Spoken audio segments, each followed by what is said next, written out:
Rreth mesditës së mërkurës, një zjarr i përmasave të mëdha përfshiu fshatin Penkov në bashkinë e Selenicës. Flakët u prapën me shpejtësi të favorizuara nga temperaturat e larta dhe era, duke krijuar një situatë të vështirë për forcat zjarrfikse. Në momentet e para ka qenë pothuajse e pamundur vënia nën kontroll e zjarrit, pasi bashkia e Selenicës disponon vetëm një automjet zjarrfikës. Për shkak të përmasave të flakëve, në ndihmë bëritën edhe ekipet zjarrfikse nga Vlora dhe Himara, të cilat punuan për disa orë për të lokalizuar vatrën. Si pasojë e zjarrit, janë ndjekur disa automjete të një subjekti privat, të cilat shërbenin për pjesëkëmbimi. Sipas pronarit të biznesit Tomian Hysaj, dëmi ekonomik i shkaktuar nga flakët llogaritet 35 milion lekë të vjetra. Ai kërkon mbështetjen nga Bashkia e Selenicës dhe institucionet shtetërore për të përballur humbjet.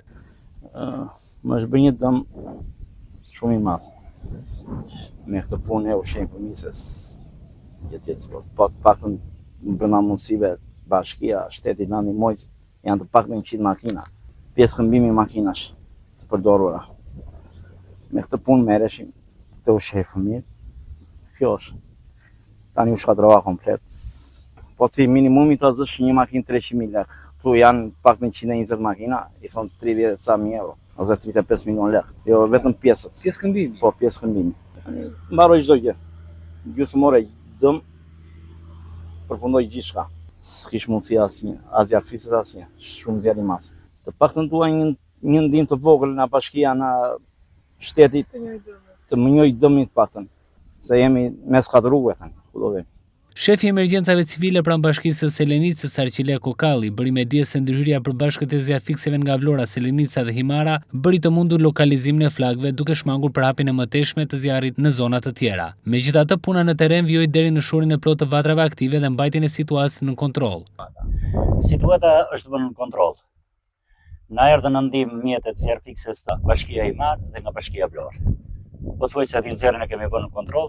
Është kjo pjesa e buzës lumit që digjen në rrepe.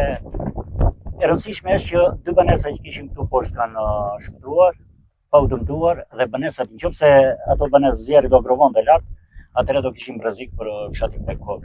Tani janë duke u djegur shkure anës pjesës lumit aty. Pothuajse zjarri është vënë në kontroll. Nuk kemi bërë një bilanc tani se sa është, për janë ndjekur dhe ka qenë këtu një pikë që grumbulloheshin mjete servisi, nuk e di, është një fjerë nga Selenica, ishte ai pronari, ato mjete janë dëmtuar komplet. Këtu dhe pjesa nën rrugë që e kanë rruga për në bashkinë Selenicë. Nuk kemi informacion sakt për këtë problem tani. Fatmirësisht nga zjarri nuk pati persona të lënduar, ndërsa dëmet janë vetëm materiale. Shkaqjet e rënies së zjarrit mbeten ende të paqarta dhe pritet të zbardhen nga hetimet e institucioneve përgjegjëse.